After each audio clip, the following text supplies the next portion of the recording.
అందరికీ నమస్కారం అండి. నేను ఎస్క్యూబ్ అనే శ్యామశ్రీ శ్యామశ్రీ సుబోధ అనే నాకు తోచినవి, నా అనుభవానికి సంబంధించినవి, కొత్తవి అప్కమింగ్ పిల్లలకు కానీ ఏవో ఉపయోగపడే వంటలు కానీ చెప్దామని ఛానల్ ఓపెన్ చేశాను. మీ అందరూ ఆదరించి నన్ను ముందుకు తీసుకెళ్తారు. మీ ఆశీర్వాదం నాకు కావాలని కోరుకుంటున్నాను. అందరికీ నమస్కారం. ఇప్పుడు నేను విఘ్నేశ్వరుని పాట పాడి స్టార్ట్ చేస్తాను.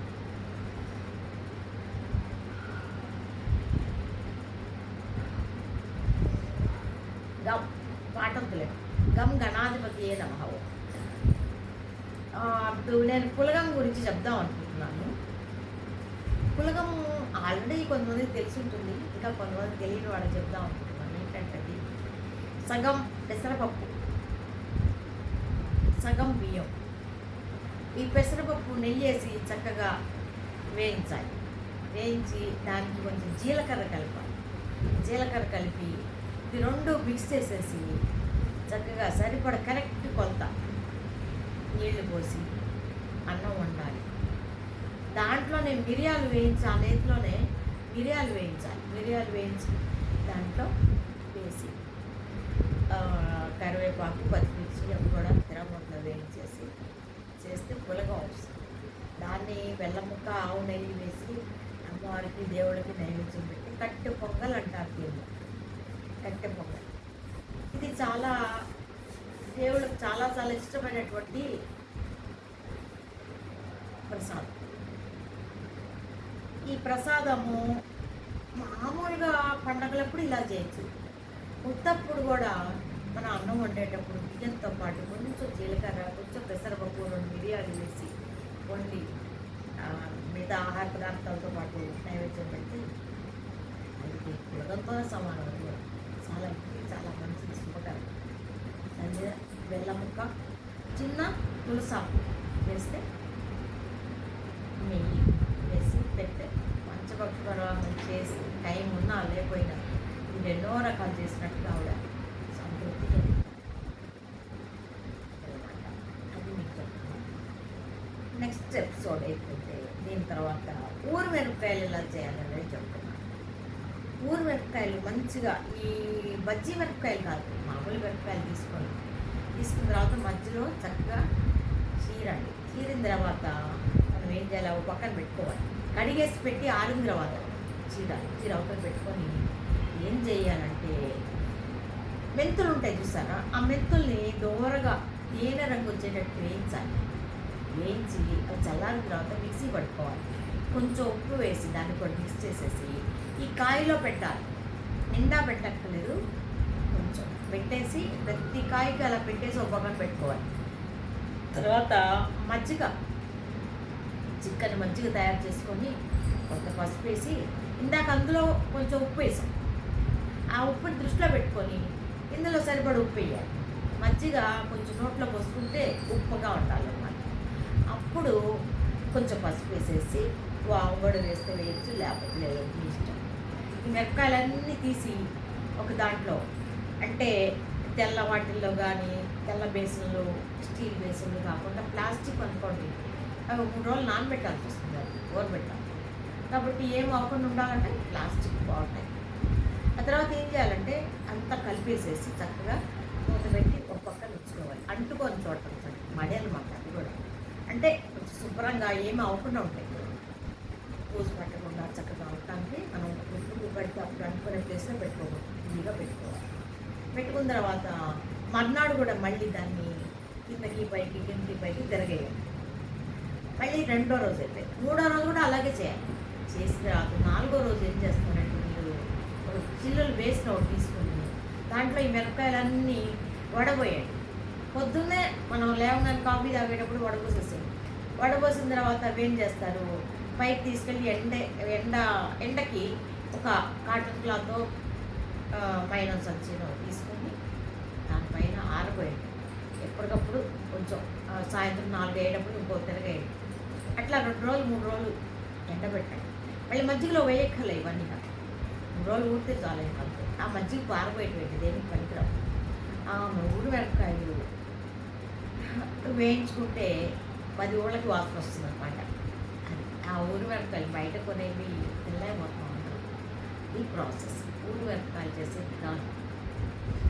ఇది అయిపోయిన తర్వాత మిరపకాయ బజ్జీలు ఎలా చేయాలి? మిరపకాయ బజ్జీలు వచ్చేటప్పటికి పచ్చిమిరపకాయలు తెచ్చుకుంటాం కదా. ఈ కారం తినగలిగిన వాళ్ళైతే మామూలు పచ్చిమిరపకాయలు తెచ్చేసుకోండి, అదే రుచి. ఈ పచ్చిమిరపకాయ ఉంటే అంత రుచి రాదు.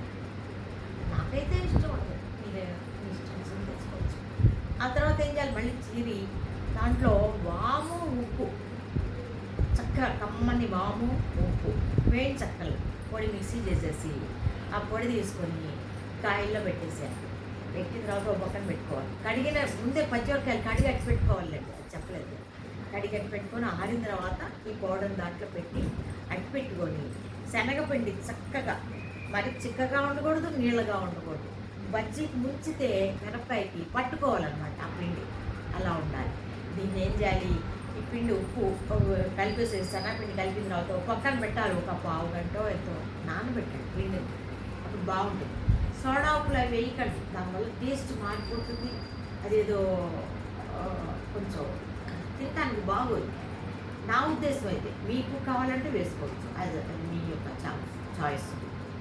దాంట్లో ఏం చేస్తారంటే ఈ పిండిని కలిపిన గిన్నెలో కాకుండా చక్కగా ఒక బారుగా ఉండే లోటాలో పెట్టుకోండి, గ్లాస్ అయినా పర్వాలి.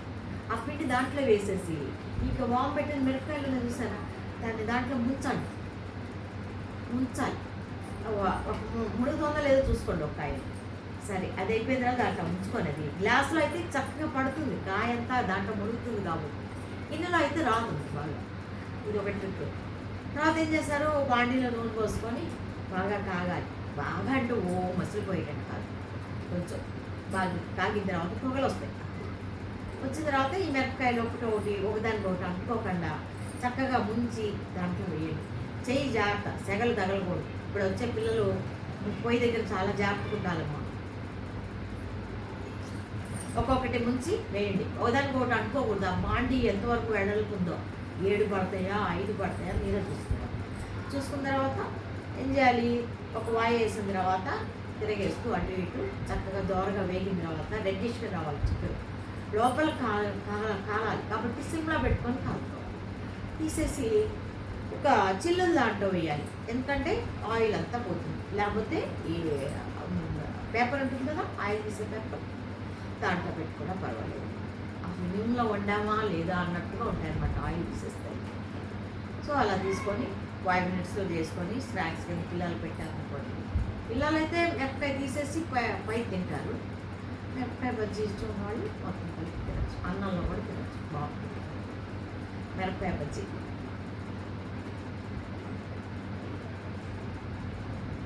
తర్వాత బంగాళదుంప బజ్జీ ఉల్లిపాయ పకోడీ అనమాట. పకోడీ అంటే ఉల్లిపాయలు బాగా కొయ్యాలి, చక్కగా పుట్టంతా తీసేసి బాగా కోసి ఈ పచ్చిమిర్చి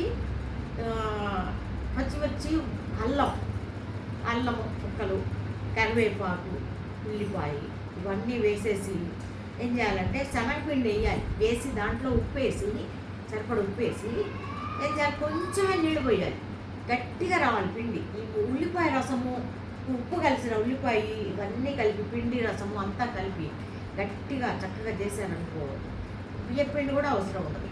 అలా చేసి చక్కగా మళ్ళీ బాండీలో నూనె కాగిన తర్వాత కొంచెంగా దూరంగా ఇట్లా మిగులుస్తూ ఉంటాయి, చక్కగా వస్తాయి.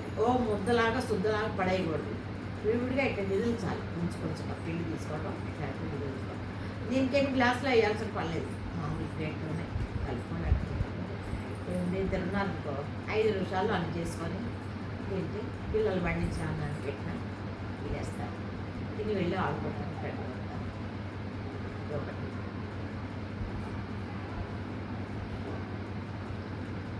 మజ్జిగ పులుసు ఎలా చేయాలి? మజ్జిగ పులుసు అంటే చల్ల పులుసు అనొచ్చు, మజ్జిగ పులుసు అనొచ్చు. దీన్ని ఏం చేయాలంటే మజ్జిగ మనం ఒకరోజు బయట పెట్టి ఉంచాలి, పెరుగు అట్ట పెట్టుంటే బాగుంటుంది, కొంచెం పుల్లగా ఉంటే బాగుంటుంది. ఆ మజ్జిగ ఏం చేయాలి, చక్కగా చిలికి ఒక పక్కన పెట్టుకొని రేపటికి వాడాలి అవి. ఆ తర్వాత ఉప్పు పసుపు కూడా వేసి ఉంచితే ఇంకా బాగుంటాయి అన్నమాట. అది అట్లా ఉంచుకొని ఏం చేయాలంటే ఉల్లిపాయ ఒకటి తీసుకోవాలి, పెద్ద ఉల్లిపాయ తీసుకొని చిన్న అల్లం ముక్క, 2 పచ్చిమిరపకాయలు ఇవన్నీ తీసుకొని శనగపప్పు నానబోసి ఉంచాలి. ఒక పక్క శనగపప్పు కానీ పెసరపప్పు కానీ ఇంత నానబోసి ఉంచి, అది చిన్నదాకా చెప్తున్నాను, నానబోసి ఇవన్నీ కలపాలి. ఉల్లిపాయ, కోసిన ఉల్లిపాయ, పచ్చిమిర్చి 2, అల్లం ముక్క, ఈ నానబెట్టిన పెసరపప్పు కానీ శనగపప్పు కానీ మిక్సీ పట్టాలి. మిక్సీ పట్టి ఈ మజ్జిగలో కలపాలి. నేను పెట్టిన మజ్జిగలో, అట్టి పెట్టుకున్న మజ్జిగలో కలిపి అప్పుడు పొయ్యి మీద పెట్టుకోవాలి. ఈ పిండి కలపకుండా పొయ్యి మీద మీరు పెట్టారనుకోండి, పొయ్యి మీద తిరిగిపోతుంది మజ్జిగ. పిండి కలిపితే బాగుంటాయి. పొయ్యి మీద పెట్టే మజ్జిగ పొయ్యి మీద పెట్టేసి దాంట్లో ఏం చేయాలంటే, మనం ఏదైనా పని చేసుకోవడానికి అటు ఇటు వెళ్ళాలంటే ఇంకో చిక్క ఉంది, ఒక స్పూన్ లాంటిది దాంట్లో పడేయండి, మరుగు స్పూన్. పొంగది పొంగకుండా ఆపడానికి ఆ స్పూన్ పనికి వస్తుంది. కరివేపాకు అన్నా కొత్తిమీర కావాలంటే వేసుకోవచ్చు. దాంట్లో తాలింపు వేయాలి. ఏం చేయాలి, ఆవాలు, కొంచెం మెంతులు కూడా వేయాలి, 4 మెంతులు, ఆవాలు, ఇంగువ,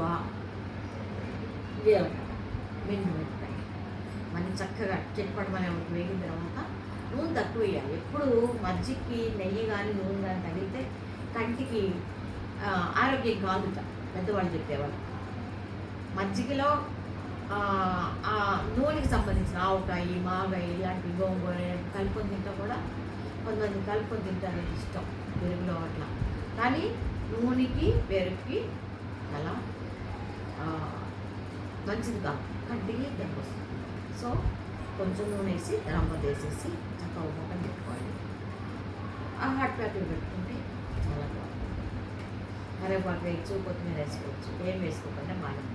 దీంట్లో మర్చిపోయాను ఇంకొక విషయం ఉంది.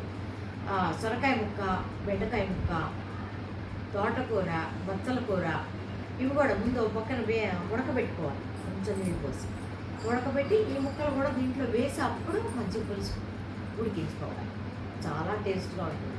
కొంచెం పసుపు వేయాలి, ఉప్పు సరిపడ వేస్తే గుమ్మలాడుతూ ఉంటుంది. కొత్తగా వచ్చే పిల్లలకి చెప్తున్నానమ్మా, చదువు ఉద్యోగాలు హడావుడిలో ఉంటారు కదా, నేను చెప్తున్నా చిట్కాలు చేసుకోండి, నేర్చుకోండి. సరేనా? ఓకే అమ్మా.